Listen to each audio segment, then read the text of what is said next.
So everybody thought that November is going to be a really good month. Well, usually it is a really good month. November is probably one of the best months in trucking. A lot more freight going around, especially right before Christmas and New Year's, and a lot of shopping that people are doing. So there's a lot of freight going back and forth, whether it's cross-border into the US. But unfortunately, this November was just not the same. But let's have a look at how bad it actually was. We're actually going to compare it to last November to see how bad it was, and we're also going to compare it to October so you guys can see how bad November actually really was. But if November was really bad, maybe we're going to try to predict on what the near future holds for trucking and logistics. I mean, how many bankruptcies have we seen in November? I mean, I know I just did a video about this, and it's non-stop closures, bankruptcies, brokerages going out of business, asset-based carriers going out of business. I mean, have a look at all these articles. I mean, what is going on and how bad is it actually?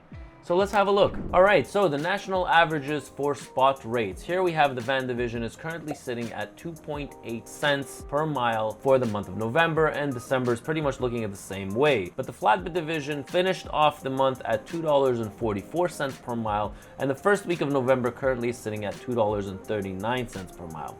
And in the reefer division, we have $2.49 per mile for the reefers, and currently the first week of December is showing $2.34. Now, December is really a good month and a bad month. It's a good month because the first 15 days of December is, everybody's trying to get these last minute orders, and trucking is pretty busy in the month of December. But the last 15 days of December and probably the first week of January is just completely dead. A lot of the manufacturing companies are going out for the holidays, not really much being produced. Everybody is doing their year ends, and nobody's really shipping a lot in the last week of December. So now we're gonna have a quick look of November in comparing it to October. So literally October comparing to November, 1 month over the other. Now it says here that the van loads are down 16.9%, and for the van spot rates, they're down 1.3%. The flatbed load to truck ratios are down 21.8%,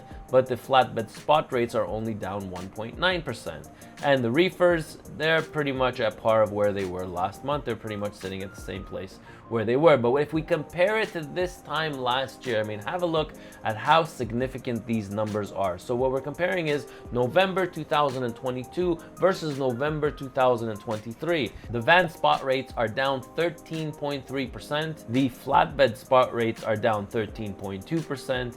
And the reefer spot rates are down 10.7%. So again, in all three categories, we're doing a lot worse than where we were this time last year. Now let's break it down even more into the spot rates per region. So here we have it. I mean, we have the Northeast and the Southeast currently under $2 per mile. The Midwest currently showing the most, currently at $2.30 per mile. This is for the van division. And the West Coast is currently showing us at $2.12 per mile. So I always say that the national average, doesn't matter what this thing says, what I'm experiencing through the fleet is currently about 10 cents lower. So I currently, for the month of November, have seen probably about rates at $1.95 on a round trip basis, because we're servicing the Southeast USA and the Midwest USA. All right, so let's have a look at the reefer rate. So again, the Northeast and the Southeast showing the lowest numbers at $2.14 and $2.16, and the Midwest region is currently showing the highest at $2.79 per mile. So this shows us that, the national average, these rates are actually, not that bad in comparison to the van rates, much higher on average. So if you're above $2, here you see $2.79. These are pretty normal rates. I mean, these are down 10% from this time last year, so an extra 27. So we were closer. This region over here was closer to $3 per mile. This region over here, if you take another 21 cents, it was closer to about $2.35 per mile this time last year. And now let's go over the flatbed rate. So you see much stronger flatbeds in the Midwest and the Southeast and the Northeast regions at $2.43 per mile, at $2.49 per mile, also at $2.64 per mile for the flatbeds. All right, so next thing, what does an owner-operator's paycheck actually look like, or how much has it significantly changed based on the national average? So let's get into an owner-operator that runs his own authorities and currently has a driver sitting in his truck. Okay, so for those that are thinking of maybe one day buying a truck and having a driver, why don't you have a look at what these drivers are making? Okay, so let's pull up the statement. So this is a weekly pay statement. Okay, so this is an owner operator that kind of is running on the national freight rates. He has a dry van, And currently for the month of, or for the last week that this pay statement, this is a 1 week pay statement, the driver made $5,125, grossing out $2.05 per mile. Multiply that by 2,500 miles is what he drove. Now, he currently does use a dispatch company, so he paid 5% to the dispatch company. The driver pay currently is calculated at 65 cents per mile. The fuel currently at a national average of $4.60 per gallon. Tolls and bridges, he only paid $35 in tolls and bridges.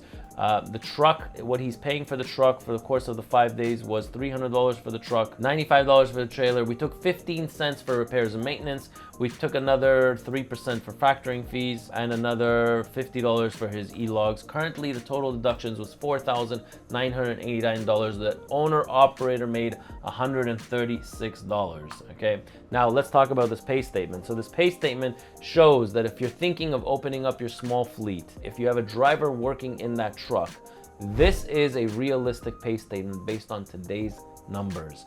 Okay, so drivers or owners of these trucks are really not making a lot of money right now. $136, I mean, that could be flushed away very quickly with one small repair. If the truck is down, that driver is going into a huge loss. Now, if an owner operator is driving his own truck, then basically he's making whatever the company driver made. Let's go back to this pay statement and we'll take away that driver's pay because the owner operator is making. So is it worth it for you to be independent and get paid $17.61 just like this owner operator here got, with all the added headache of having your own authorities? Now, if you are thinking of opening up your own authorities or are waiting to get into it, make sure you check out my series on how to open up a trucking company in the US, and it documents my entire journey on how I did it, and it's going to teach you on how to do it properly. So it might be worth it, it's probably not worth it right now to get into the market, but I tell a lot of people that maybe it's best for you to get set up and get ready for when the rates start slowly climbing up. You might want to take advantage of the very, very low price of trucks and trailers right now. You can really get a steal right now, and get everything set up and get ready for when the market does take off, for you to take advantage of everything that is extremely low right now in our industry. So unfortunately, November did not give us the numbers that we really wanted. I mean, numbers were technically considered horrible when you compare it to this time last year, or if you compare it to the last month, the numbers were just not where they were supposed to be. And November is usually a really good month. So what does that mean is going to happen in December, January, and February? I mean, you can definitely expect a lot more closures. You can definitely expect a lot more double brokering. You can definitely expect a lot more brokerages going out of business. And yes, unfortunately, we will probably hear a lot more layoffs being happening. I think maybe the first 2 weeks of December, we might actually hear a lot more layoffs happening across the board. Hopefully you learned something from this video. I'm Ronen, R-O-N-E-N, and I'll catch you in my next video.